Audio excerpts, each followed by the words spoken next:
VTV ഭാരതിൻ്റെ എല്ലാ പ്രേക്ഷകർക്കും സ്വാഗതം. ഇന്ന് നമ്മളോടൊപ്പം അതിഥിയായി വന്നിരിക്കുന്നത് മലയാള സിനിമയ്ക്ക് പുതിയ കുറ്റ അന്വേഷണ സിനിമയുടെ ഭാഷ്യം തീർത്ത ഒരു തിരക്കഥാകൃത്താണ് ശ്രീ എസ് എൻ സ്വാമി. നമസ്കാരം.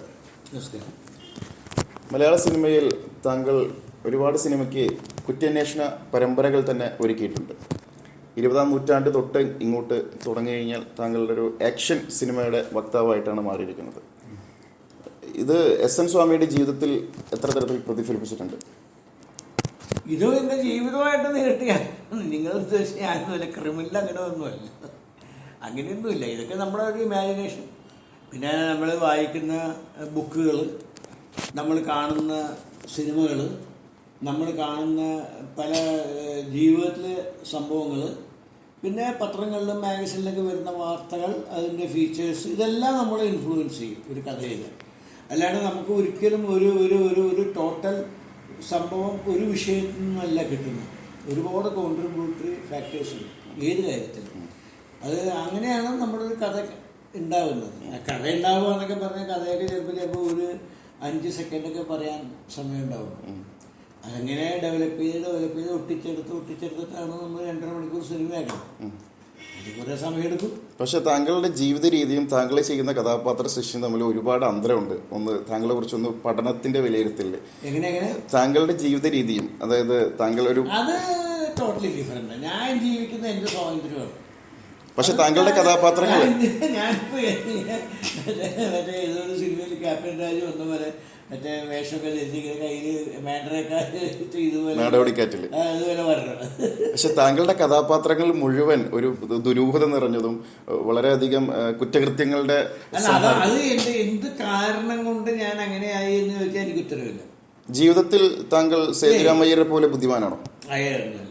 പിന്നെ എങ്ങനെ സേതുരാമയ്യർ സൃഷ്ടിച്ചു? അത് സേതുരാമയ്യരുടെയും കൂടെ കഴിവ്, എൻ്റെ മാത്രമല്ല, സേതുരാമനായിട്ട് അഭിനയിക്കുന്ന ആളുടെയും കൂടെ കോൺട്രിബ്യൂഷൻ വരുമ്പോഴാണ് അതിൻ്റെതായിട്ടുള്ള. സേതുരാമയ്യർക്ക് പറയാനുള്ള സംഭാഷണങ്ങൾ മുഴുവൻ താങ്കളുടെ സംഭാഷണം എന്നൊക്കെ പറഞ്ഞാൽ അതിനകത്ത് ഒരുപാട് കാര്യങ്ങൾ ഞാനും മമ്മൂട്ടിയായിട്ടൊക്കെ ഡിസ്കസ് ചെയ്യുമ്പോൾ, സീനൊക്കെ ഡിസ്കസ് ചെയ്യുമ്പോൾ ഇംപ്രവൈസ് ചെയ്യാറുണ്ട്. പലതും പുള്ളി മാറ്റി പറയാറുണ്ട്. അതൊക്കെ ഞങ്ങൾ തമ്മിലൊക്കെ ഭയങ്കര ഹാർമണിയാണ്. അപ്പം അത് കാരണം അങ്ങനെ ഒരു അഭിപ്രായ വ്യത്യാസം ഒരിക്കലും ഉണ്ടാവില്ല. അതുപോലെ പുള്ളി എന്നെക്കാളും കൂടുതൽ ഏത് കഥയിലും പുള്ളി ഈക്വലി ഇൻട്രസ്റ്റഡ് ആണ്, ഇല്ലെങ്കിൽ ഒരു വർഷത്തിൽ കൂടുതൽ. അപ്പോൾ പുള്ളി എന്ത് ചെയ്യണം, അതുമല്ല പുള്ളി സാധാരണ കഥ കേൾക്കുന്ന പോലെയല്ല എൻ്റെ കഥ കേൾക്കുക. എൻ്റെ കഥ കേൾക്കുകയാണെങ്കിൽ പുള്ളി അപ്പുറത്തും ഇപ്പുറത്തും മുകളിലും താഴെയും 4 കോണിലുമുള്ള എല്ലാ വിഷയങ്ങളും മനസ്സിലാക്കും. കാരണം അത് എൻ്റെ കഥ അങ്ങനത്തെ സബ്ജക്റ്റ് ആയതുകൊണ്ട് പുള്ളിക്ക് എവിടെയെങ്കിലൊക്കെ ഇപ്പോൾ ഇവിടെ തെറ്റില്ലെങ്കിലും വേറെ ഏതെങ്കിലും ഒരു ഭാഗത്ത് ചെറിയൊരു തെറ്റ് വന്നിട്ടുണ്ടെങ്കിൽ അത് ഇതിനെ ബാധിക്കുന്നുണ്ടെങ്കിൽ അതും കൂടെ കെയർഫുള്ളായിരിക്കണം. ഈ കുറ്റാന്വേഷണ കഥയായാലും സസ്പെൻസ് സിനിമയായാലും ഈ പറഞ്ഞ പോലുള്ള ഈ ദുരൂഹത നിറഞ്ഞ സിനിമയായാലും നമ്മളതിന് ലൂപ്പ് ഹോൾസ് മിസ്സാവാൻ ഒരിക്കലും അനുവദിക്കരുത്. ഈ ലൂപ്പ് ഹോൾസ് അടയ്ക്കാൻ പ്രത്യേകം ശ്രദ്ധിക്കണം. അതിപ്പോൾ ചിലപ്പോൾ എൻ്റെ ഭാഗത്തു നിന്നുണ്ടായ ഒരു വീഴ്ച പുള്ളി കണ്ടുപിടിക്കും. ചിലപ്പോൾ അത് പറയുന്നൊരു സംവിധായകനായിരിക്കും, ചിലപ്പോൾ ഒരു അസിസ്റ്റന്റ് ഡയറക്ടറായിരിക്കും, ആരെങ്കിലും ആയിരിക്കും. അപ്പം അതുകൊണ്ട് മുഴുവൻ ടോട്ടലി ഞാൻ ഒരാളാണ് എന്നൊന്നും പറയാൻ പറ്റില്ല. അതിനകത്ത് ഈ പറഞ്ഞ പോലെ സേതുരാമയ്യരുടെ കോൺട്രിബ്യൂഷൻ ഉണ്ടാവും തീർച്ചയായിട്ടും. ഈ സേതുരാമയ്യയുടെ കോൺട്രിബ്യൂഷൻ ഉണ്ടെങ്കിൽ പോലും ബുദ്ധിപരമായിട്ടുള്ള നീക്കങ്ങൾ താങ്കളുടെ അങ്ങനെ ഇതിലേക്ക് എന്ത് ബുദ്ധിയൊക്കെ നമ്മൾ കണ്ടുപിടിക്കുന്ന സാധനത്തിന് ബുദ്ധി എന്നൊക്കെ പറഞ്ഞാൽ ഇങ്ങനെ ശരിയാവണം. ബുദ്ധിയൊക്കെ വേറെ വിഷയങ്ങൾ. താങ്കൾ എഴുതുന്ന തിരക്കഥയിൽ ഏതെങ്കിലും ഒരു നടൻ താങ്കളുടെ തിരക്കഥയിൽ ശരിക്കും പറഞ്ഞാൽ ഇതിന് പേര് ബുദ്ധി എന്നല്ല, ഇത് ടെക്നിക്ക് എന്നാ പറയാം. Techniques, cinema technique. നമ്മൾ ഒരു കഥയിൽ ടെക്നിക്കാണ് ആ വിഷയം. നമ്മളതിനെ വേണമെങ്കിൽ ഇന്റർപ്രറ്റ് ചെയ്യാം, ബുദ്ധിയായിട്ടോ ഇല്ലെങ്കിൽ കഴിവായിട്ടോ ഇല്ലെങ്കിൽ വേറെ ജീനിയസ് ആയിട്ടോ. എന്നാൽ ഇതല്ല, ശരിക്കും ഇതൊക്കെ ടെക്നിക്ക്. അത്ര നമ്മൾ സിനിമയ്ക്ക് വേണ്ടി നിർമ്മിക്കുന്ന ടെക്നിക്കാണ്. അത് ജീവിതത്തിൽ മൊത്തം ബാധിക്കുന്നൊരു വിഷയമല്ല. അതാണ് ബുദ്ധി.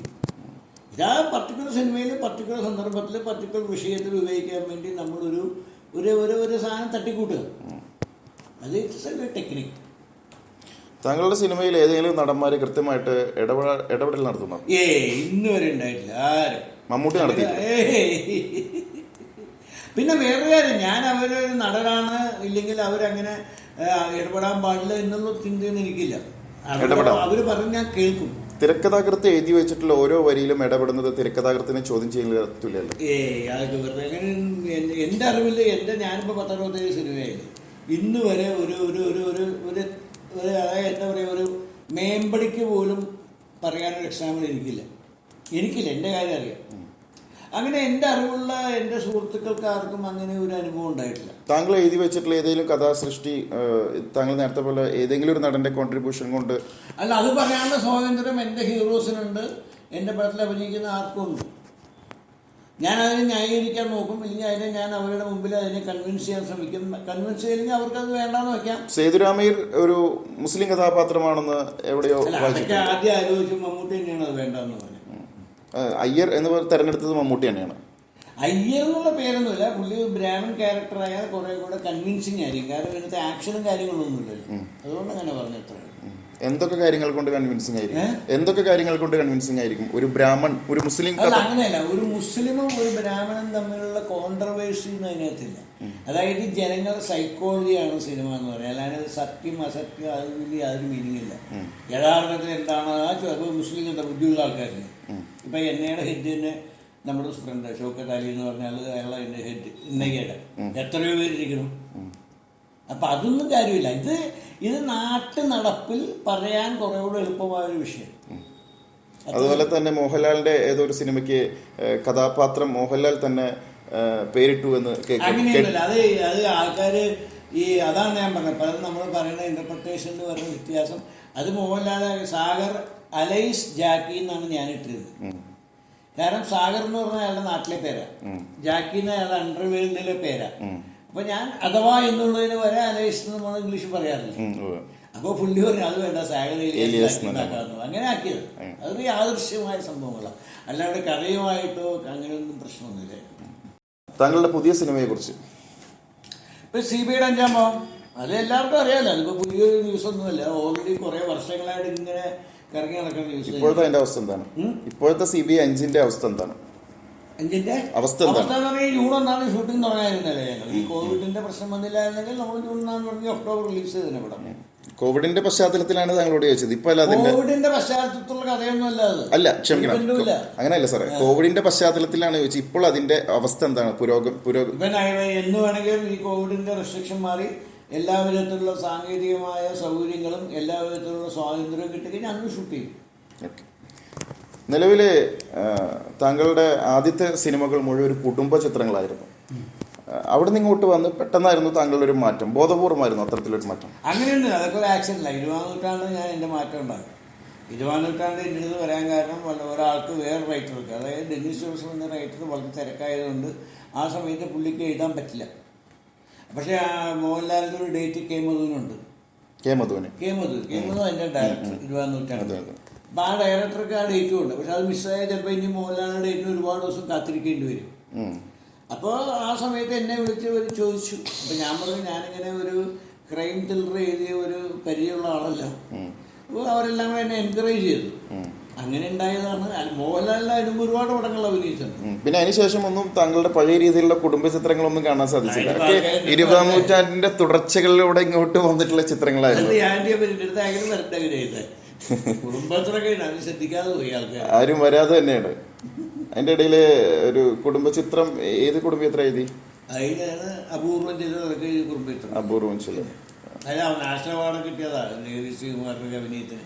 അതിന് ഒരുപാട് പരീക്ഷണങ്ങളുടെ സിനിമകൾ താങ്കൾ സൃഷ്ടിക്കാൻ നോക്കി. അതായത് പോസിറ്റീവ് പോലത്തെയുള്ള സിനിമകൾ, പോസിറ്റീവ് പോലെയുള്ള സിനിമകൾ. പോസിറ്റീവ് പരീക്ഷണമൊന്നുമല്ല, പുതുമുഖങ്ങളെ ഉൾപ്പെടുത്തിക്കൊണ്ടുള്ള ഒരു പരീക്ഷണം എന്ന് തന്നെ. പുതുമുഖങ്ങളായിരുന്നു അതിനകത്ത് കൂടുതൽ. എന്തായിരുന്നു ആ സിനിമക്ക് സംഭവിച്ചത്? അത് എനിക്ക് ധൈര്യം VK പ്രകാശൻ എന്റെ ഡയറക്ടർ. അതുപോലെ തന്നെ രഹസ്യ പോലീസ് എന്ന് പറയുന്ന ഒരു സിനിമ. രഹസ്യ പോലീസ് വാസ്തവത്തിൽ നമുക്ക് 2 ക്യാരക്ടർ, അതിനകത്ത് പറ്റിയ ഒരു മിസ്റ്റേക്ക് വാസ്തവത്തിൽ ജയറാം 2 ക്യാരക്ടർ ചെയ്ത് ഒട്ടും ലോജിക്കലല്ലാതെ. കാരണം അത് ശരിക്കും അങ്ങനെയല്ല വരേണ്ടത്. രണ്ട് ഡിഫറെന്റ് ക്യാരക്ടർ ആയിരിക്കും. അത് ഡയറക്ടറുടെ കൈകടത്തിലാണോ മറ്റുള്ള ബാഹ്യശക്തികളുടെ കൈകടത്തിലാണോ? എന്ത് പറ്റിയ സിനിമയ്ക്ക്? ഒന്നുമില്ല, അന്നത്തെ സാഹചര്യത്തിൽ അങ്ങനെ ഒരു ഇത് ട്രൈ ചെയ്യാമെന്നും അത് പറഞ്ഞു. അങ്ങനെ ഇന്ദ്രൻസ് എന്ന പോലെ പറഞ്ഞിരുന്ന ഒരു നടനെ ഒരിക്കലും സങ്കല്പിക്കാതെ ഒരു വില്ലൻ സ്ഥാനത്ത് പ്രതിഷ്ഠിച്ചു വെച്ചു. ആരെ? ഇന്ദ്രൻസിനെ. അത് വില്ലൻ എന്ന് പറയാൻ പറ്റില്ല, നല്ലൊരു ക്യാരക്ടർ അങ്ങനെ ആയിപ്പോയി, അത്രയുള്ളൂ. അതൊരു വില്ലത്തരമല്ലേ? അങ്ങനെയല്ല, വില്ലൻ എന്നൊക്കെ പറഞ്ഞാൽ അയാൾക്ക് ലക്ഷ്യം ഉണ്ടായിരിക്കണം. സിനിമയെ സംബന്ധിച്ചിടത്തോളം നമ്മൾ ഒരാളെ ഉപദ്രവിക്കുന്നതും ഇല്ലെങ്കിൽ കൊല്ലുന്നതും ഇൻറ്റൻഷനലായിട്ട് ഇയാളെ കൊല്ലാൻ വേണ്ടി തന്നെ പ്ലാൻ ചെയ്ത് കൊല്ലുന്ന തമ്മിൽ അതിനാണ് വില്ലനി എന്ന് പറയുന്നത്. ഇപ്പോൾ ഒരാളോട് നമുക്ക് വിരോധമുണ്ട്, ഇല്ലെങ്കിൽ എന്തെങ്കിലും ലാഭത്തിന് വേണ്ടിയോ ഇല്ലെങ്കിൽ വേറെ ഏതെങ്കിലും പ്രത്യേക തരത്തിലുള്ള ഒരു നമുക്ക് കിട്ടാനുള്ള ഒരു ലക്ഷ്യത്തിന് വേണ്ടിയോ നമ്മൾ അയാളെ പ്ലാൻ ചെയ്ത് പ്രത്യേക രീതിയിൽ കൊല്ലുന്നതിനെയാണ് വില്ലനി എന്ന് പറയുന്നത്. വില്ലൻ അങ്ങനെയല്ല അടിക്കുന്നതും പിടിക്കുന്നതല്ലാതെ ഇതങ്ങനെ, ഇത് ആക്സിഡൻ്റലായിട്ട് സംഭവിച്ചു പോയതാണ്. അയാൾ റെഗുലർ വില്ലൻ അല്ലല്ലോ അതിനകത്ത്. ആക്സിഡന്റൽ വില്ലൻ മാത്രമാണ്.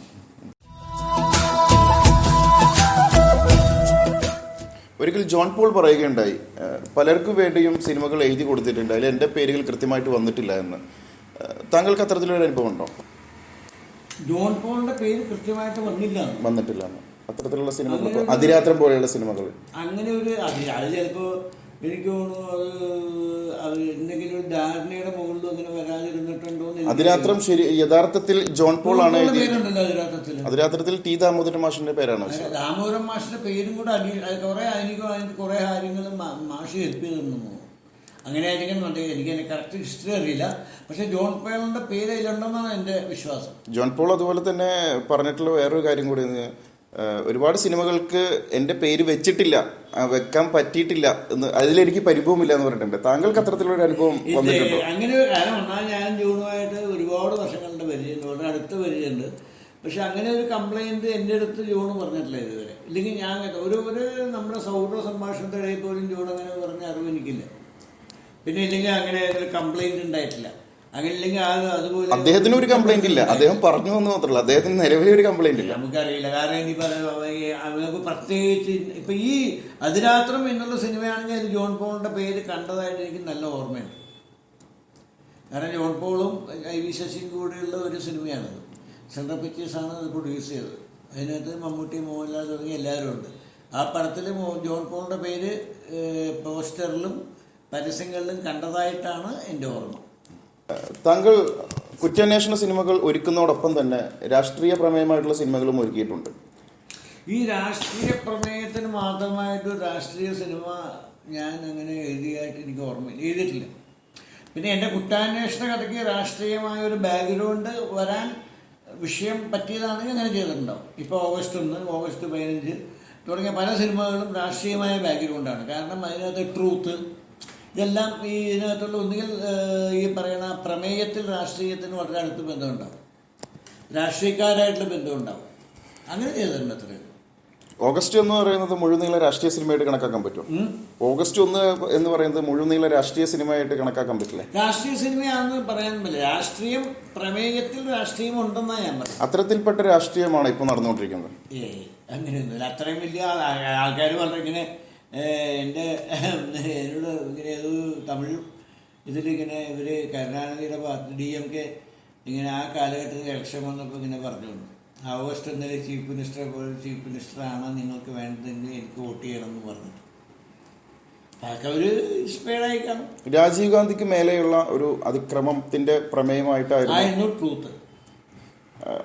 ആ കാലഘട്ടത്തിൽ ആ സിനിമയുടെ മറ്റുള്ള രാഷ്ട്രീയ ചർച്ചകൾ എത്രത്തിലായിരുന്നു? അതിനകത്ത് നമുക്ക് അങ്ങനെ ഒരു രാഷ്ട്രീയത്തിൻ്റെ ഘടകം, കാരണം തുടക്കം മുതൽ അവസാനം വരെ ഒരു വിഷയത്തിൽ മാത്രം കോൺസെൻട്രേറ്റ് ചെയ്തുകൊണ്ട് മറ്റുള്ള വിഷയങ്ങളിൽ പ്രാധാന്യം വന്നില്ല. അതിനകത്ത് ഈ രാഷ്ട്രീയപരമായ വേർതിരിവ്, ചെയ്തിരിവ്, ഇല്ലെങ്കിൽ വാദം, സംവാദം തുടങ്ങിയ വിഷയങ്ങളൊന്നും അതിനകത്ത് അല്ല. ഏറ്റവും കൂടുതൽ എൻ്റെ ഓർമ്മ ശരിയാണ്, അല്ലെങ്കിൽ എൻ്റെ അറിവ് ശരിയാണെങ്കിൽ ഏറ്റവും കൂടുതൽ പ്രതിപാദിക്കപ്പെട്ട വിഷയം മുന്നണി രാഷ്ട്രീയത്തിൻ്റെ ഉള്ളിലെ പടലപ്പടക്കങ്ങളായിരുന്നു. ഉണ്ടാവുമല്ലോ നാച്ചുറലി. കാരണം അതിപ്പോൾ അതാ ഞാൻ പറഞ്ഞത്, ആദ്യമേ ഞാൻ പറഞ്ഞല്ലോ, എൻ്റെ കഥകളെ ഇൻസ്പയർ ചെയ്യുന്ന ഒരു വിഷയമല്ല. അതിൽ മാമുക്കയ ചെയ്യുന്ന ഒരു കഥാപാത്രമുണ്ട്, ഒരു മുസ്ലിം കഥാപാത്രം. ആ മുസ്ലിം കഥാപാത്രം കാണുന്നവർക്കറിയാം, രാഷ്ട്രീയം നിരീക്ഷിക്കുന്നവർക്കറിയാം താങ്കൾ ആരെയാണ് ഫോക്കസ് ചെയ്തതെന്ന്. അതിലൊരു പറയപ്പെടുന്നുണ്ട്, പത്രം വായിച്ചോ എന്ന് ചോദിക്കുമ്പോൾ ആരതൊക്കെ വായിക്കാൻ പോകുന്നത് പറയപ്പെടുന്നുണ്ട്. അത്തരത്തിൽപ്പെട്ട രാഷ്ട്രീയ വക്താക്കളാണോ താങ്കൾ ഉദ്ദേശിച്ചത്? മമ്മൂട്ടിയല്ല, മാമുക്കോയ, അബൂബക്കർ. നാച്ചുറലി. പിന്നെ അന്നത്തെ മുന്നണി രാഷ്ട്രീയത്തിൽ ആരൊക്കെയുണ്ടെന്ന് നമുക്കറിയാലോ. മുസ്ലിംസിന്റെ പ്രാധാന്യം ഒട്ടും കുറയ്ക്കാൻ പറ്റില്ല. ആരെ പത്രമൊക്കെ വായിക്കണമെന്ന് ചോദിക്കുന്നുണ്ട് അബൂബക്കർ. അത്തരത്തിൽപ്പെട്ട വക്താക്കളാണോ രാഷ്ട്രീയ പാർട്ടിയെ നയിക്കുന്നവർ? എവിടെയെങ്കിലും ചിലപ്പോൾ ആരെങ്കിലും പറഞ്ഞൊരു കമന്റിന്റെ ഇൻസ്പിറേഷൻ ആയിരിക്കാം. പക്ഷെ അബൂബക്കർ എന്ന് പറയുന്നത് കൃത്യമായിട്ട് ആ മുന്നണിക്കുള്ളിലെ പ്രധാനപ്പെട്ട കക്ഷി നേതാവാണ്. ആ കക്ഷി നേതാവിനെ കൊണ്ട് അത്തരത്തിലൊരു ഡയലോഗ് പറയിപ്പിക്കുമ്പോൾ കൃത്യമായിട്ട് ആളുകൾ ഫോക്കസ് ചെയ്യില്ല. അത് ഇന്ന രാഷ്ട്രീയ നേതാവിനെ ആയിരിക്കും, അല്ലെങ്കിൽ ഇന്ന രാഷ്ട്രീയ നേതാവ് പ്രതിദാനം ചെയ്യുന്ന പാർട്ടി ആയിരിക്കും. ഒന്നും ഓർമ്മയില്ലാട്ടെ, എഴുതി ഞാൻ തന്നെയാണ് എനിക്ക് മറന്നു. നമ്മളൊക്കെ എഴുതി കഴിഞ്ഞാൽ അതിന് മനസ്സിൽ സൂക്ഷിക്കില്ല, അതൊക്കെ എപ്പോഴും മറക്കും. അടുത്ത വിഷയം വരുമ്പോഴേക്കും ഈ പഴയതൊന്നും എന്നെ ഇൻഫ്ലുവൻസ് ചെയ്യാതിരിക്കാൻ ഞാൻ മാക്സിമം ശ്രമിക്കും. അതുകൊണ്ട് ഇപ്പം നിങ്ങളതിനെ എടുത്തു വെച്ചാൽ അങ്ങനെ തലയാട്ടാന്നല്ലാതെ എനിക്ക് അതിനെ കറക്റ്റ് ചെയ്യാനോ ഇല്ലെങ്കിൽ അതിൽ എന്തെങ്കിലും വ്യത്യാസം ഉണ്ടോ എന്ന് വെച്ചാൽ വളരെ അപൂർവം സിനിമയുടെ വിഷയങ്ങൾ എനിക്ക് ഓർമ്മയുണ്ടാവും. അതുപോലെ തന്നെ ഉർവശി മുഖ്യമന്ത്രി ആയിട്ടുള്ള സുകുമാരൻ്റെ കയ്യിൽ ഒരു കതർ വസ്ത്രം കൊടുക്കുമ്പോൾ ഇതൊന്നും ഇടാനുള്ള അർഹത എനിക്കായിട്ടില്ല എന്ന് പറയുന്നു. കതർ വസ്ത്രം ഇടുന്നതിന്റെ അർഹതയുടെ മാനദണ്ഡം എന്താണ്? സുകുമാരന്റെ ഭാര്യയായിട്ട് അഭിനയിച്ച ഉർവശി ചെയ്ത കഥാപാത്രം സുകുമാരന്റെ കയ്യിൽ ഒരു ജോഡി കതർ വസ്ത്രം കൊടുക്കുന്ന സമയത്ത് സുകുമാരൻ പറയപ്പെടുന്നുണ്ട്, ഇതൊന്നും ഉപയോഗിക്കാനുള്ള യോഗ്യത എനിക്കായിട്ടില്ല. കതർ വസ്ത്രം ഉപയോഗിക്കുന്ന രാഷ്ട്രീയക്കാരുടെ യോഗ്യത എന്താണ്? ഈ കതറിന് നമ്മളൊരു വില കൊടുക്കുന്നത്. ഖദറിന് നമ്മളെല്ലാവരും ഖദർ എന്ന് പറഞ്ഞ വസ്ത്രത്തിൻ്റെ ക്വാളിറ്റിയോ അത് എങ്ങനെ ഉണ്ടാവുമെന്നോ അതെല്ലാം അല്ലാതെ ഖദറിന് വാക്ക് പറയുമ്പോൾ ആ വാക്ക് നമ്മളിൽ ഉണ്ടാക്കുന്ന ഒരു റിയാക്ഷനാണ്. അത് എന്തോ ഒരു പവിത്രമായ സാധനമാണ്. അത് ധരിക്കുന്നവരും അതുപോലെ പവിത്രമായിരിക്കണം. അത് ധരിക്കുന്നവർക്ക് അങ്ങനെ ഒരു ചില മിനിമം റിക്വയർമെൻ്റ് ഉണ്ട് എന്നൊരു തോന്നൽ നമ്മുടെ ഉപബോധ മനസ്സിൽ എല്ലാവർക്കും ഉണ്ട്. അപ്പം അത് അയാൾ പറയാൻ കാരണം അയാൾ പെർഫെക്റ്റ് ആയിട്ടില്ല, അയാൾ മറ്റുള്ള പലർക്കും വേണ്ടി എക്സാമ്പിൾ ആവുകയാണ്. ഈ കതർ വസ്ത്രം ധരിച്ച് രാഷ്ട്രീയത്തെ മിസ്യൂസ് ചെയ്യുന്ന ഒരുപാട് പേർക്ക് വേണ്ടി പുള്ളി എക്സാമ്പിളായിട്ട് പറയാം, എനിക്കത് ധരിക്കാനുള്ള യോഗ്യതയില്ല. അവരെ പ്രതിനിധീകരിച്ചുകൊണ്ട് മാത്രമാണ് കഥാപാത്രം അങ്ങനെ സംസാരിക്കുന്നത്. നിലവിൽ ഓഗസ്റ്റ് 1 നിന്നും ഓഗസ്റ്റ് 15 എത്തിയപ്പോൾ എന്ത് സംഭവിച്ചു? ഓഗസ്റ്റ് 1 നിന്നും ഓഗസ്റ്റ് 15 എത്തിയപ്പോൾ ആ സിനിമയ്ക്ക് എന്ത് സംഭവിച്ചു? ഓഗസ്റ്റ് 15 ഒരു തല്ലിക്കൂട്ട് സിനിമ, അത് എനിക്ക് അത്ര ഇഷ്ടമില്ല. എഴുതുന്ന സമയത്ത് തല്ലിക്കൂട്ട് സിനിമയാണെന്ന് കൃത്യമായിട്ട് നമ്മൾ വിചാരിച്ച പോലെ ഒന്നും വന്നില്ല. അത് പ്ലാൻ ചെയ്തപ്പോൾ ഇല്ലതായിട്ട് പ്ലാൻ ചെയ്തു, പക്ഷെ എവിടേക്കോ പാളിപ്പോയി സാധനം.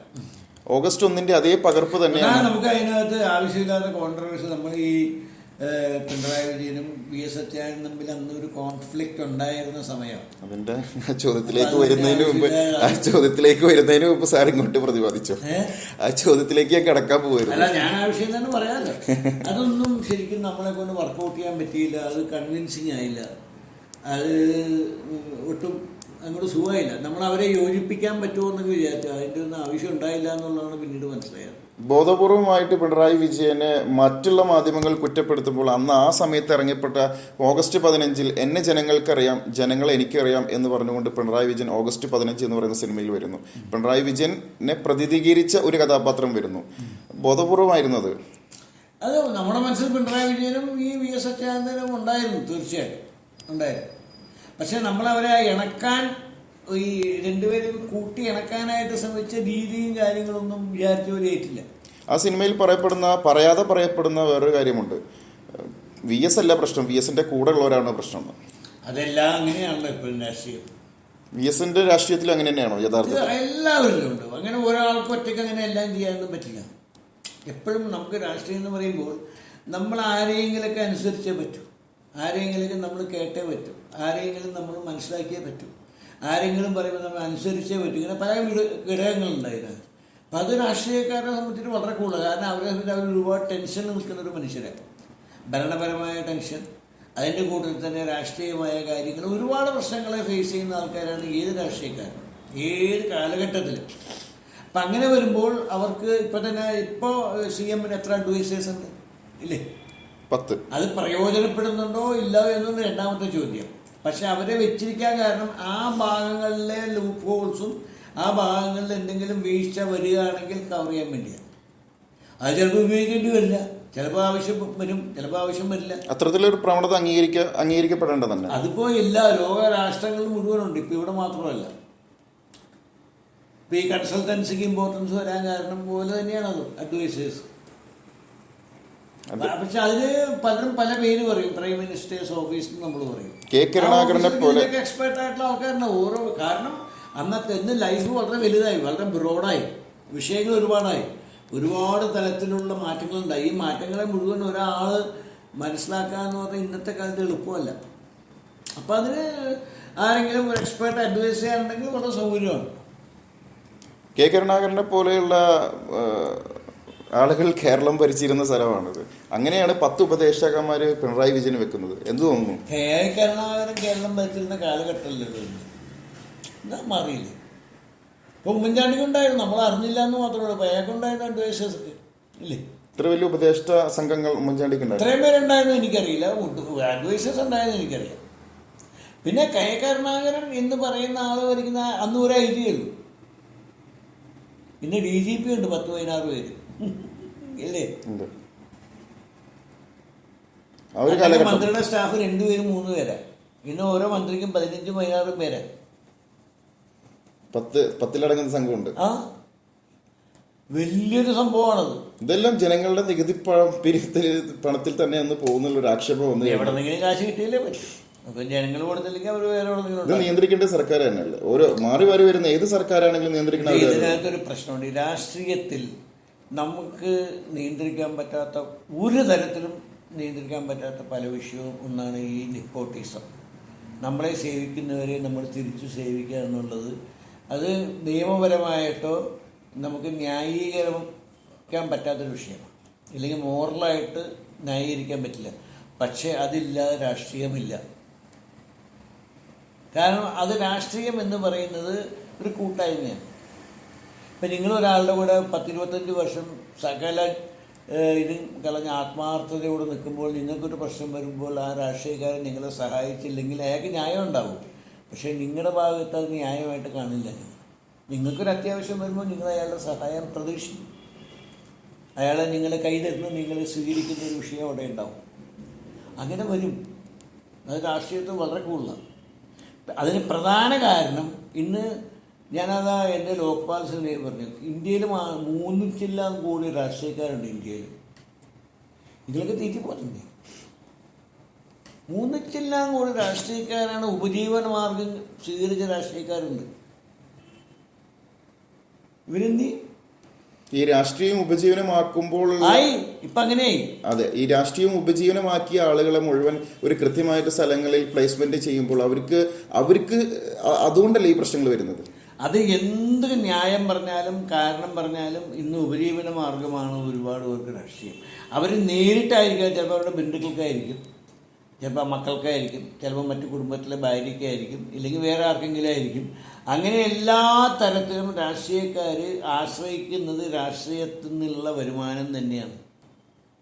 അത് കൈക്കൂലി ആവണം നിർബന്ധമൊന്നുമില്ല. ഒരു മുഴുവൻ സമയ രാഷ്ട്രീയ പ്രവർത്തകനെ മുഴുവൻ സമയം രാഷ്ട്രീയ പ്രവർത്തകന്മാരൊന്നും ആരുമില്ല. അതൊക്കെ വളരെ ഓഫീസ് ബെയറേഴ്സ് അങ്ങനെയൊക്കെ ഉണ്ടാവും. രാഷ്ട്രീയം എന്ന് പറഞ്ഞാൽ മനസ്സിൽ രാഷ്ട്രീയം കൊണ്ട് നടക്കുന്ന ആൾക്കാർ ഒരുപാട് പേര്. മുഴുവൻ സമയം രാഷ്ട്രീയ പ്രവർത്തിക്കുന്ന പാർട്ടികൾ ഒരുപാടുണ്ട്. CPM പോലെയുള്ള പാർട്ടികൾ. അത് ഒരുപാടെന്ന് പറഞ്ഞാൽ നമ്മൾ 24 hours ഒന്നും ആരുമില്ല. RSS പോലെയുള്ള കാര്യാലയങ്ങളിൽ കൃത്യമായിട്ടുള്ള പ്ലേസ്മെന്റും കൃത്യമായിട്ടുള്ള ഭക്ഷണം ഉൾപ്പെടെയുള്ള മുഴുവൻ സമയ, അതാണ് ശരിക്കും രാഷ്ട്രീയക്കാർ. അങ്ങനെ ഒരു മുഴുവൻ സമയ സേവകന്മാരെ രാഷ്ട്രീയത്തിന് ആവശ്യമുണ്ടെന്നുണ്ടെങ്കിൽ അവർക്ക് വേണ്ട ഒരു സംവിധാനത്തെക്കുറിച്ച് രാഷ്ട്രീയക്കാർ ഏത് പാർട്ടിയിൽ ആദ്യമേ ചിന്തിക്കണമായിരുന്നു. കഴിഞ്ഞ ദിവസം ഡൽഹിയിൽ നടന്ന കോൺഗ്രസിന്റെ പ്രവർത്തക സമിതിയിൽ പോലും രാഹുൽ ഗാന്ധി മുന്നോട്ട് വെച്ച ഒരു ആശയം എന്ന് പറഞ്ഞു കഴിഞ്ഞാൽ മുഴുവൻ സമയ പ്രവർത്തകരുടെ എണ്ണം വർദ്ധിപ്പിക്കണം എന്നാണ്. ഈ എണ്ണം വർദ്ധിപ്പിക്കുമ്പോൾ നേരത്തെ പറഞ്ഞതുപോലെ ഈ മുഴുവൻ സമയ പ്രവർത്തകരൊന്നും നമുക്ക് പറയാൻ പറ്റില്ല. നമ്മൾ ആരെ പോയി അനലൈസ് ചെയ്തു, നമ്മൾ ആരെങ്കിലും ചെക്ക് ചെയ്യുന്നുണ്ടോ ഇയാൾ മുഴുവൻ സമയം പ്രവർത്തിക്കുന്നുണ്ടോ? ഇന്ന് ഈ സാധനം കയ്യിലുണ്ടെങ്കിൽ മുഴുവൻ സമയമൊന്നും വേണ്ട, ഇല്ലേ? നിങ്ങൾക്ക് എവിടെ വേണമെങ്കിലും ഇരിക്കാം, എവിടെ വേണമെങ്കിലും സംസാരിക്കാം, ഏത് വിഷയം ഓപ്പറേറ്റ് ചെയ്യാം ഈ ഒരു ഫോണുണ്ടെങ്കിൽ. മുമ്പത്തെ പോലെ നിങ്ങൾ ഫിസിക്കലായിട്ട് പ്രസന്റ് ആവണ്ട എല്ലാ സ്ഥലത്തും, ഇല്ലേ? ഉണ്ടോ? ഇല്ല. പിന്നെന്താ? ഇത് പക്ഷെ അതല്ല, ഇവരെ സംബന്ധിച്ച് ഇവർക്കൊരു ഓൾട്ടർനേറ്റീവ് ഇല്ല എന്നുള്ളതാണ് അവരുടെ വിഷമം. ഇങ്ങനെ വന്ന് ഇതിലേക്ക് ഇറങ്ങുകയും തിരിച്ചു പോകാൻ വഴിയില്ലാതാവുകയും ചെയ്യുന്ന ആൾക്കാരാണ് കൂടുതൽ. ഇവർക്ക് തിരിച്ചൊരു ജോലിക്ക് പോകാൻ പറ്റില്ല. അല്ല, ഈ മുഴുവൻ സമയം രാഷ്ട്രീയ പ്രവർത്തകർക്ക് അങ്ങനെ അതൊരു ഫ്രൈസാണ്. പക്ഷെ ആ ഫ്രൈസിലുള്ളവർക്ക് തിരിച്ച് ജീവിതത്തിലേക്ക് അങ്ങനെ എളുപ്പം പോകാൻ പറ്റില്ല. ചിലപ്പോൾ അവർ അതൊക്കെ വിട്ടിട്ടായിരിക്കും ഇതിനകത്ത് അവരെ തിരിച്ചത് അന്വേഷിച്ച് പോയി ഒരു ജോലി, അയാളെ പഠിച്ച ഗ്രാജുവേഷനോ ഇല്ലെങ്കിൽ വിദ്യാഭ്യാസത്തിൽ ജോലി കിട്ടുക, അതിൻ്റെ പ്രായം കഴിഞ്ഞ് പോയിട്ടുണ്ടാവും, ഇല്ലെങ്കിൽ അങ്ങനെ ഒരു ചളിപ്പുണ്ടാവും ആ ജോലിക്ക് തിരിച്ചു പോകാൻ, ഇല്ലെങ്കിൽ സാമ്പത്തികമായ ശേഷി കുടുംബത്തിലുണ്ടാവില്ല, സാമ്പത്തികമായ വേറെ ഇൻകം ഇയാൾക്ക് ഉണ്ടാവില്ല. അതൊക്കെ ഉണ്ട്. ഒരു രാഷ്ട്രീയ ഭരണാധികാരിയുടെ ക്വാളിറ്റി എപ്പോഴും അല്ല, നമ്മൾ ഒന്നാമത് ഇത് ആവശ്യമില്ല എന്നുള്ളതാണ് ആദ്യം മനസ്സിലാക്കേണ്ടത്. ഇങ്ങനെ മുഴുവൻ സമയ രാഷ്ട്രീയ പ്രവർത്തകരുടെ എണ്ണം വളരെ കൂടുതലാണെന്നുള്ളത് സത്യമാണ്. അതിൻ്റെ ആവശ്യമില്ല, ഒരു രാഷ്ട്രീയത്തിന് അതിൻ്റെ ആവശ്യമില്ല. അതാണ് ഞാൻ പറഞ്ഞു, ഈ ഒരു സാധനം ഉണ്ടെങ്കിൽ 20 പേരുടെ ജോലി ചെയ്യും.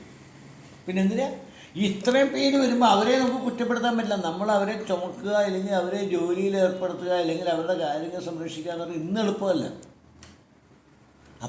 അപ്പം നിവൃത്തിയില്ലാതാകുമ്പോൾ അവർക്ക് വേണ്ടി പല വിട്ടുവീഴ്ചയും ചെയ്യുമ്പോൾ അത് ഒച്ചപ്പാടും ബഹളയുണ്ടാകും. ഇതെല്ലാം നിയന്ത്രിക്കേണ്ടത് കൃത്യമായി അവരവർ തന്നെ പ്രതിദാനം ചെയ്യുന്ന രാഷ്ട്രീയ പ്രസ്ഥാനങ്ങൾ തന്നെ. ഞാൻ പറഞ്ഞ ഇതിൻ്റെ രാഷ്ട്രീയത്തിൻ്റെ നേതാക്കന്മാർ ഈ പറയണ പോലെ ഈ കൂടെയുള്ളവരുടെ എണ്ണം നിർബന്ധമായി കുറച്ചേ പറ്റൂ. അവരെ ഒരിക്കലും പ്രോത്സാഹിപ്പിക്കരുത്. ഇത് ആളെ കൂട്ടി ബഹളം ഉണ്ടാക്കാൻ വേണ്ടി അത് പിന്നെ അവരത് സ്ഥിരം ജോലിയാവും. അപ്പം അവരുടെ ഫ്യൂച്ചറിനെ നശിപ്പിക്കുകയില്ല, ഈ രാഷ്ട്രത്തിൻ്റെ ഫ്യൂച്ചർ നശിപ്പിക്കുകയില്ല, ഈ പാർട്ടിയുടെ ഫ്യൂച്ചറിനെ ഇല്ലാതാക്കുക. എന്തിനാ നമ്മൾ ചോദിക്കുക, എന്തിനാ ഇത്രയും പേര്? എന്ത് സേവനമാണ് ഇവർ ചെയ്യുന്നത്?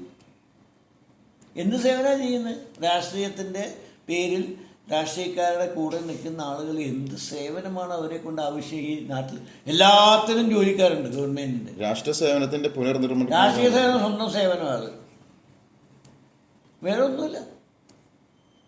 അപ്പം അവർ അങ്ങോട്ട് വരുമ്പോഴേ തടയുക, വരണ്ട. ആരാണ് തടയേണ്ടത്? ആ രാഷ്ട്രീയ നേതൃത്വം തന്നെ വേണം. അങ്ങനത്തെ ആൾക്കാരായിട്ടുള്ള ഒരു തരത്തിലുള്ള ഇതും പാടില്ല. കാരണം അത് അവരെ നശിപ്പിക്കുക, അവരുടെ ഫ്യൂച്ചറിനെ നമ്മൾ ഇല്ലാതാക്കുക. പിന്നെ അവർ ബാധ്യതയായിട്ട് മാറും. അപ്പോൾ അവർ കുറ്റം പറയും, വൈരാഗ്യം വരും, പ്രതികാരം വരും. താങ്കൾ പറഞ്ഞു വരുന്നത് പ്രത്യയശാസ്ത്രം നോക്കിക്കൊണ്ടെന്നല്ല ഇപ്പോൾ രാഷ്ട്രീയ പ്രവർത്തകർ. പ്രത്യയശാസ്ത്രമൊക്കെ മണ്ണാക്കട്ടെ, വേറെ ജോലിയില്ല. അതൊക്കെ എവിടെ കിടക്കുന്നത്? പ്രത്യയശാസ്ത്രം എന്തുവാ പ്രത്യയശാസ്ത്രം? ചുമ്മാ അങ്ങനത്തെ സാധനമേ ഇല്ല. എന്ന് നഷ്ടപ്പെട്ടു രാഷ്ട്രീയത്തിൽ, എന്ന് നഷ്ടപ്പെട്ടു അത്. നഷ്ടപ്പെട്ട ഒരു ജീവിതം എല്ലായിടത്തും മണ്ണാക്കട്ടെ. പ്രത്യയശാസ്ത്രം കൃത്യമായിട്ട് നിർണ്ണയിക്കും. പ്രത്യയശാസ്ത്രം എന്ന് പറയുന്ന രാഷ്ട്രീയമായിരുന്നു ഒരു ബന്ധം. രാഷ്ട്രീയം എന്ന് പറഞ്ഞാൽ എന്താണ്? മറ്റൊരാൾ രാഷ്ട്രീയത്തിൻ്റെ ഏറ്റവും ഒരു കരട്, ഇല്ലെങ്കിൽ അതിൻ്റെ ഏറ്റവും കോർ ആയിട്ടുള്ള ഡെഫിനിഷൻ എന്ന് പറഞ്ഞാൽ മറ്റുള്ളവരുടെ ചൂഷണം നമുക്ക് മനസ്സിലാക്കാനുള്ള കഴിവ് ഉണ്ടാക്കി തരുന്ന സയൻസാണ് രാഷ്ട്രീയം.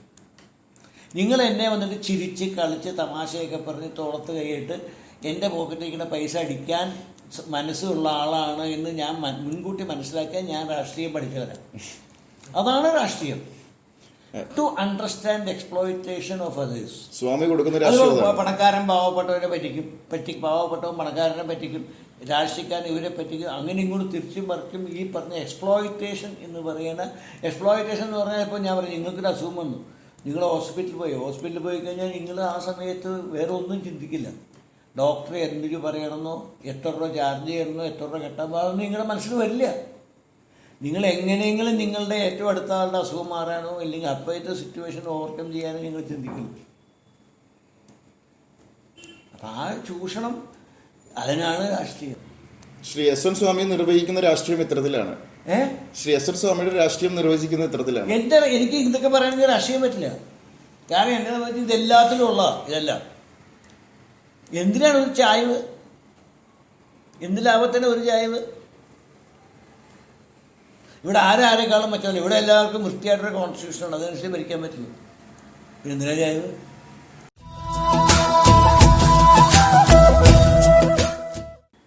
കൃത്യമായിട്ട് അമ്പലത്തിൽ പോകുന്ന ആളാണ് താങ്കൾ.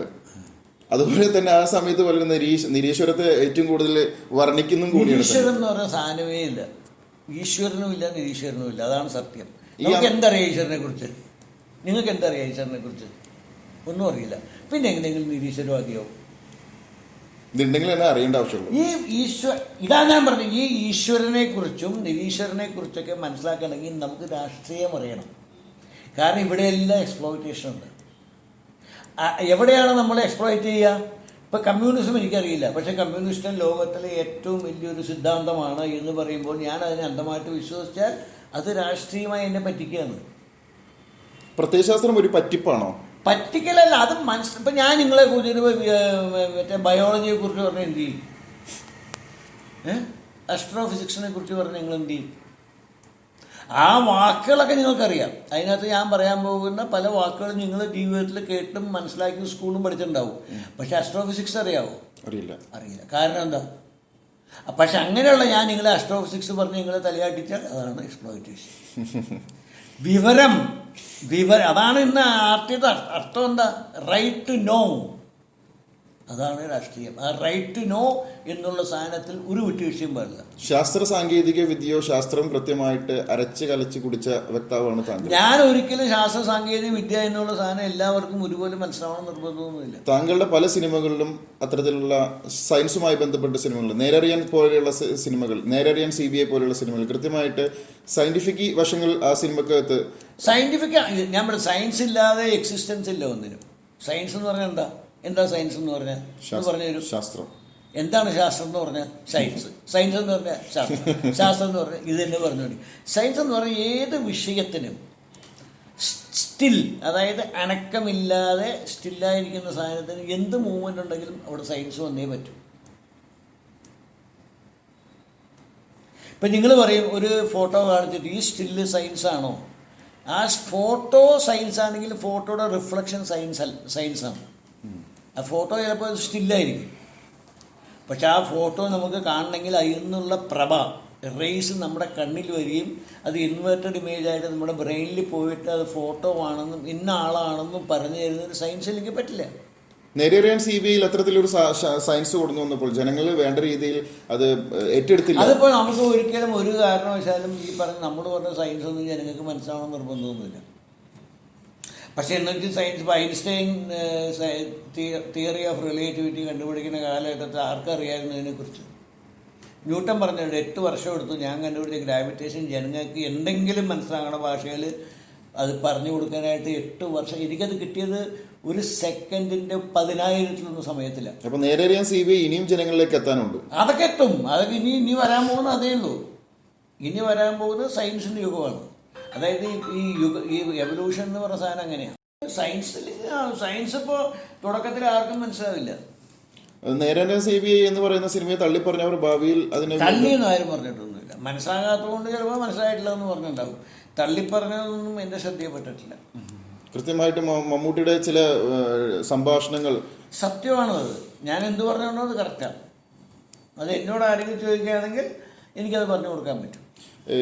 അതിൽ മമ്മൂട്ടിയുടെ കഥാപാത്രം ശ്രീ SN സ്വാമിയുടെ റിയൽ ലൈഫിന്റെ ഏതെങ്കിലും ഒരു കോണുമായി സ്പർശിച്ചിട്ടുണ്ടോ? ഇപ്പോൾ ഉദാഹരണം പറഞ്ഞു കഴിഞ്ഞാൽ മമ്മൂട്ടി അതിൽ തിലകൻ എന്ന് പറയുന്ന കഥാപാത്രത്തിനോട് സംസാരിക്കുന്നുണ്ട്.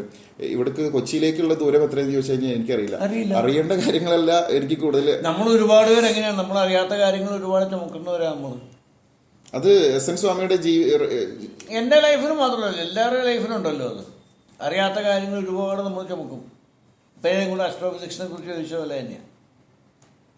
പക്ഷെ നിങ്ങൾ തലയാട്ടിക്കൊണ്ടിരിക്കും. കാരണം ഇത് തെറ്റ് തോന്നില്ല നിങ്ങൾക്ക്. കാരണം നിങ്ങൾ കേട്ട വേർഡുകൾ അവിടെ ഇവിടെയൊക്കെ വരുന്നുണ്ട്. പക്ഷെ അതിൻ്റെ അർത്ഥം വേറെ, വാക്കുകൾ വേറെ, അത് കണക്ട് ചെയ്യുന്ന സയൻസ് വേറെ. ബാബ കല്യാണി എന്ന് പറയുന്ന സിനിമയിൽ കൃത്യമായിട്ട് ഒരു സംഘടന പ്രതിഷേധവുമായി രംഗത്ത് വന്നിട്ടുണ്ട്. അത് വാസ്തവത്തിൽ ചെറിയൊരു ബോധപൂർവം അല്ലെങ്കിലും അല്പം മിസ്റ്റേക്ക് ഞങ്ങളുടെ ഭാഗത്തുണ്ട്. കാരണം നമ്മൾ എപ്പോഴും ഈ സിനിമയുടെ ഈ ത്രില്ല് ഉണ്ടാക്കാൻ വേണ്ടി ചില വിഷയങ്ങളൊക്കെ നമ്മൾ ആഡ് ചെയ്യും. പക്ഷെ അത് വേറൊരു ഭാഗത്തെ ഹർട്ട് ചെയ്യും. ഞങ്ങളത് പിന്നെ ഞാൻ തേജസ്വി പോയി അതിൻ്റെ ആൾക്കാരായിട്ട് സംസാരിച്ച് അവർ വളരെ ഭംഗിയായിട്ട് ഞങ്ങൾ പിരിയുകയും ചെയ്തു ആ വിഷയം. എന്തുകൊണ്ടായിരുന്നു ഇടത് കാലിന് ഇത്ര മുൻതൂക്കം? അതേ ഷാജി കൈലാസിൻ്റെ ഒരു സ്റ്റൈലാണെന്ന് വിചാരിച്ചാൽ മതി. ഷാജി കൈലാസ് ചിത്രങ്ങളിലാണ് കൂടുതൽ കോംപ്ലിക്കേറ്റ് ആവാറ്. അയാൾ വാസ്തവത്തിൽ അയാൾക്ക് അങ്ങനെയൊന്നുമില്ല. അയാൾ പാവം മനുഷ്യൻ, അങ്ങനെയൊക്കെ അങ്ങനെ. പക്ഷെ അയാളെ സംബന്ധിച്ചിട്ട് അയാൾ അങ്ങനെ ഒരു ഇംപ്രവൈസേഷൻ നടത്തി. ആ ഇംപ്രവൈസേഷൻ നടത്തിയത് വേറൊരു കൂട്ടർക്ക് ഹർട്ട് ചെയ്തു. തിരക്കഥയിലില്ലാത്ത ഒരു രംഗമായിരുന്നു അത്. ഇങ്ങനെ നമ്മൾ തിരക്കഥയിൽ A to Z ചെയ്ത് പിന്നെ ഡയറക്ടറുടെ ആവശ്യം എന്താ? അങ്ങനെ നമ്മൾ എഴുതിയിരിക്കാറൊന്നുമില്ല. കുറേയൊക്കെ അയാളുടെ ഫ്രീഡമാണ് അതിനകത്ത്. നമുക്കതൊന്നും പറയാനൊന്നും പറ്റില്ല. ശ്രീ SN സ്വാമി എന്ന് സംവിധായകനാകും. ശ്രീ SN സ്വാമി എന്ന് സംവിധാനത്തിലേക്ക് കിടക്കും. പറയാൻ പറ്റില്ല, എന്ന് വേണമെങ്കിലും ആവാം. അതിനുള്ള ഒരുക്കങ്ങളുണ്ടോ? അങ്ങനെയൊന്നും ഞാൻ ഈ മുൻവിധിയിൽ വിശ്വസിക്കാത്ത ഒരാളായതുകൊണ്ട് എപ്പോൾ വേണമെങ്കിലും സംഭവിക്കാം. പണ്ടത്തെ SN സ്വാമിയിൽ നിന്നും കുറ്റകൃത്യത്തിലേക്കുള്ള SN സ്വാമിയിലേക്കുള്ള ദൂരം എത്ര ഉണ്ടായിരുന്നു? എത്ര കിലോമീറ്റർ ഉണ്ടാവുമെന്ന് അറിയില്ല. അളന്ന് നോക്കാതെ. ഒരു പെട്ടി പോയി, ഒരു കുട്ടി പോയി, കുടുംബം പോയി. ഒരു പെട്ടി പോയി, ഒരു കുട്ടി പോയി, ഒരു കുടുംബം പോയി. ഇതാണ് SN സ്വാമിയുടെ ഇപ്പോഴത്തെ സിനിമകൾ. ഇതാണ് SN സ്വാമിയുടെ ഇപ്പോഴത്തെ സിനിമകൾ. ശരിയാണോ? അങ്ങനെയത് പെറ്റിയും കുട്ടിയാണോ പോടെ അതിൽ കൂടുതൽ വില കൂടിയ പലതും പോയിട്ടുണ്ട്. മമ്മൂട്ടിയുടെ കയ്യിൽ എപ്പോഴും ഒരു പെട്ടി ഉണ്ടാവും. ഇല്ല, ഇപ്പോൾ ഒന്നുമില്ല. പഴയ സിനിമകൾ സേതുരാമയ്യനൊക്കെ വന്ന പിന്നെ മമ്മൂട്ടി പെട്ടിയെ കണ്ടത്. അതാണ് പറഞ്ഞത്, പഴയ കുടുംബ ചിത്രങ്ങളിൽ നിന്നും കുറ്റകൃത്യത്തിൽ. അതെ, അത് പിന്നെ നമ്മൾ നിങ്ങളൊരു കാര്യം മനസ്സിലാക്കാൻ, നമ്മൾ അതാ പറയുക, സിനിമ എന്ന് പറയുന്നത് ഒരു വ്യക്തിയുടെ മാത്രം ഇഷ്ടമല്ല, ഒരു വ്യക്തിയുടെ ഇഷ്ടമല്ല സിനിമ. സിനിമ എന്ന് പറഞ്ഞാൽ പല ആൾക്കാരുടെയും കോൺട്രിബ്യൂഷൻ. ഞാൻ ആദ്യമേ പറഞ്ഞ ഒരുപാട് പേരുടെ കോൺട്രിബ്യൂഷനാണ് ഒരു സിനിമ. ഇപ്പോൾ എന്നെ വിശ്വസിച്ച് പൈസ ഇറക്കുന്ന എൻ്റെ പ്രൊഡ്യൂസറുടെ ചില ഇൻട്രസ്റ്റുകൾ എനിക്ക് കീപ്പ് ചെയ്യേണ്ടി വരും. എൻ്റെ സിനിമയിൽ അഭിനയിക്കുന്ന പല അഭിനേതാക്കളുടെ താല്പര്യങ്ങളെ എനിക്ക് എന്നാലാവുന്ന വിധത്തിൽ സംരക്ഷിക്കേണ്ടി വരും. എൻ്റെ സംവിധായകൻ്റെ ടേസ്റ്റിനെ എനിക്ക് സംരക്ഷിക്കേണ്ടി വരും. അതിനേക്കാളൊക്കെ പ്രധാനം പ്രേക്ഷകരുടെ കറൻറ്റ് ടേസ്റ്റ്, അതും എനിക്ക് കൺസിഡർ ചെയ്യേണ്ടി വരും. അപ്പോൾ നമ്മളങ്ങനെ പല വിട്ടുവീഴ്ചകളും ചെയ്യും. 20-ാം നൂറ്റാണ്ടുണ്ടായ രസകരമായിട്ടുള്ള സംഭവം ഞാൻ വായിച്ചിട്ടുണ്ട് താങ്കളിൽ നിന്നും, ഏതൊരു മാസികയിൽ നിന്നും.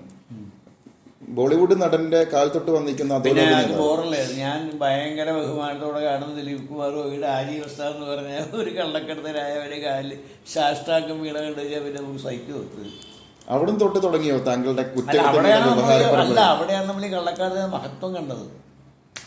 മഹത്വം എന്ന് പറയാൻ നല്ലതിൻ്റെ അർത്ഥമല്ല, ചീത്ത മഹത്വം ഉണ്ട്. ഈ വരുന്ന ഓണത്തിന് ലോഞ്ച് ചെയ്യാനിരിക്കുന്ന BTV ഭാരതിൻ്റെ പ്രവർത്തകർക്കും അത് കാണുന്ന എല്ലാ പ്രേക്ഷകർക്കും കാണാത്ത പ്രേക്ഷകർക്കും എല്ലാവർക്കും ഞാൻ എൻ്റെ വിനീതമായ ആശംസകളും എൻ്റെ നന്ദിയും അറിയിക്കുന്നു. ഒപ്പം എല്ലാവർക്കും ഒരു സമൃദ്ധമായ ഓണം കൂടി ആശംസിച്ചുകൊണ്ട് നിർത്തുന്നു. നന്ദി, നമസ്കാരം. BTV ഭാരതിന്റെ പ്രേക്ഷകരോട് സംവദിച്ചതിന് വളരെയധികം നന്ദി. Thank you.